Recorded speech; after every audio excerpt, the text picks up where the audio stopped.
The one no one's talking about, but which we're seeing in all of our big projects at the moment, is the water limitations. So quite frequently we're going to Sydney Water and they're saying, no water at all. You can get enough to flush a toilet. Can we start by talking about the strategies that you have in place to make sure Aurecon and its clients, for that matter, are able to meet the power demands of data centers over the coming years, particularly as the use, as I said, of energy-intensive AI apps becomes more prevalent? Yeah, so at Aurecon, we're looking at it from a bit of a whole of facility perspective in that we're first taking a hard look at our standard design metrics and things and how we can improve the efficiencies of equipment and make sure everything's right-sized from basically from the rack upwards and optimized to get the correct grid connection capacities.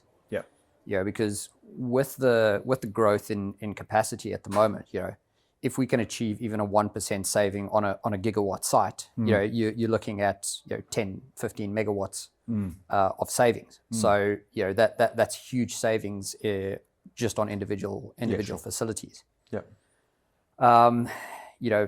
The other thing we're doing is we're starting to look at it from a utility connection and grid connection standpoint as well. Yeah, sure. Because we've got quite an eminent internal energy team who deals with transmission and generation designs. So we can actually look at the facility and assess it basically from generation point all the way down to rack supply point. So what changes specifically need to be made to data center design and connectivity as AI ramps up, do you think? So one of the things that we're looking at the moment, which we're starting to encounter, is better definitions of the loads.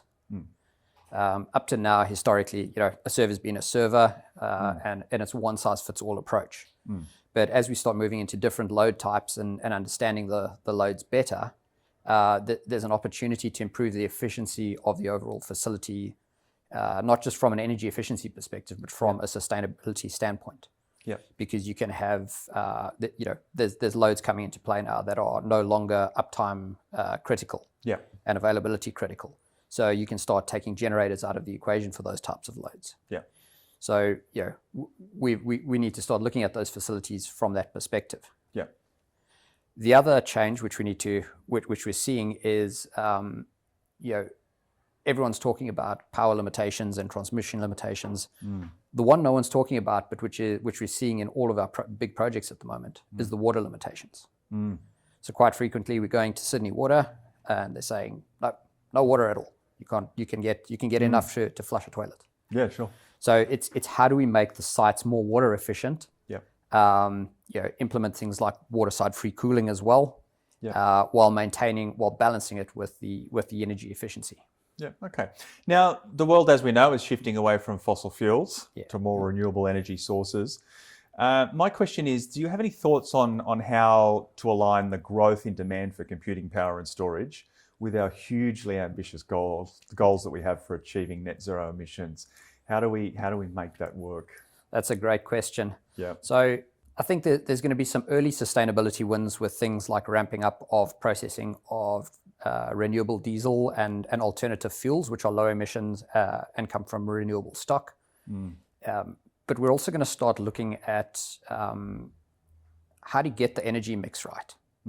Right. So that's going to become a key component. It's how do we balance all those renewable sources with a grid which is now becoming a dynamic system rather than just a static load. Because previously and historically we used to it just being, it's just this lump load and it just takes power. But now we're starting to see the interplay of things like rooftop solar, which has an effect on the grid because of the level of penetration. We're starting to see data centers which are traditionally large single loads, but now they're having conversations with the utilities about how can we contribute to the grid. Can we perform grid stabilization functions? Can we become generators and inject some of our spare capacity back? So it's becoming more of a dynamic system, and getting that balance is going to be critical. It is, and I think that Australia is somewhat behind when it comes to renewable energies. I think we really need to get our story straight, right? Because we can no longer just be relying on traditional fossil fuels forever. And I think that we really need to get our story right. One of the other things which we're going to start seeing from a data center perspective, and we're starting to see it overseas as well, is an increase in on-site generation. Now, Australia is a challenging environment in that regard because it's a complex regulatory environment. So, I mean, there's the big boogeyman in the room, which is nuclear energy, which we're starting to see companies like Amazon overseas implementing that on an on-site basis. We're not quite there yet in the Australian context. But we are having companies starting to say, well, how can we do this? It may not be nuclear, but it may be implementation of a microgrid as a backup source to start taking some of the extra load off the grid. Absolutely. Now, I wanted to talk about AI again because Aurecon is using Gen AI to speed up the delivery of your expertise to customers and improve some of your internal business processes as well.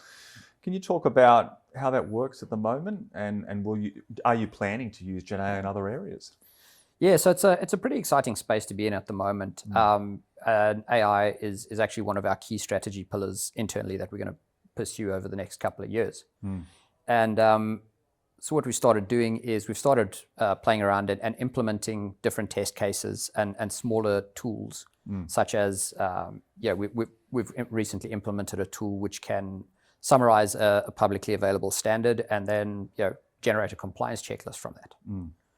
So now all of a sudden, instead of having to go through a 200-300 page standard and check line by line for compliance, you have something that can give you a ready checklist that just improves on your time, improves on your quality and delivery efficiencies. So those are the sort of Horizon 1 areas we're focusing in at the moment. And this is something that you developed there at Aurecon on your own private server? Yes. So we've got an internal LLM which is running, which is completely isolated and data sovereign specific. Which is maintains all of that. Because I mean, the biggest challenge and concern about the uptake of AI at the moment is that data security aspect. Yeah, for sure. And particularly with Gen AI, making sure that the information is actually correct and it's got the right human oversight where it's required. Absolutely, right? Yeah. That's a big issue. Now, I have a personal question for you. Obviously, you've been in Australia for about 9 years now. You were telling me earlier, but you have worked in countries in Africa. You've worked in South Africa, Zambia, I believe. Zambia, yeah. But you've also had a role in the Democratic Republic of the Congo, which is one of the poorest and most dangerous countries in the world. Tell me about that experience. What work did you do there? The DRC is a very interesting place, and I like to compare it to, if you've ever heard the literary reference to the dark heart of Africa, that is it. As you say, I've worked in numerous places throughout Africa, and I've seen different levels of poverty, but that country stands out in particular. Any country you've been to? So my role there was design and commissioning engineer on a copper process plant. And it was interesting because we were on a remote mine site, about 100 kilometers from anywhere. And it's just, the people in the area had previously been so poor that there wasn't any wildlife when they started construction. There weren't even any birds.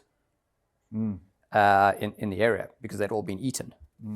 And over time, it took about a year before the native wildlife started coming back. And interestingly enough, one of the initiatives that the mining company had taken was they actually implemented a farm adjacent to the mine, which was fully managed by them to provide food for the people of the local village. And they'd also undertaken an electrification project for that village to provide them with electricity.